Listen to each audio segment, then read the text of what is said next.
Дара жолға бастаған ұлысымда, о үкімет, жалғастыр ұлысыңды. Карантинде оқшаулау жатқанымда, ауыстырып қойдың ба жынысымды. Дұрыс, ұмыт тегіңді, салт санаңды, оқшауланып ұлғызың бақтабат. Ал ертең тексіз өскен балашағаң, атанам кінәлі деп ақталады. Обалай, Құдай қалай кешірет, әр бала теріп жейді несібені.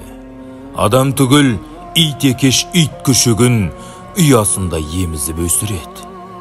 Я дұрыс, бөліп ал анасынан, салт дәстүрді мәңгі өшір санасынан. Елін тегін ұмыттыр, мәңгүрт болсын, ажырат әкесінен, анасынан. Билік неге халықпен санаспайды, жөн айтар жанды неге аластайды.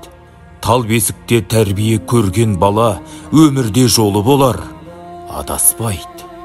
Ұлдар жүр, әлі бойда қадыр асып, келін жүр күйеуімен ажырасып. Гендерлік саясатын кесір болды, үкімет-ау, ұлт тойлап не қыласың? Есімізді жидық қой енді ғана. Жанашыр деп санасаң, елді сана. Тәңір атқыр сол заңды ұсынғандар, жеп алып жазды мекен мен дуана. Жетімді мүсіркейік жарлыны біз, ол үшін қажет емес жарлығыңыз. Тері телпек кигізіп жібермеңіз, мәңгүрт болып жүрмейік. Барлығыма.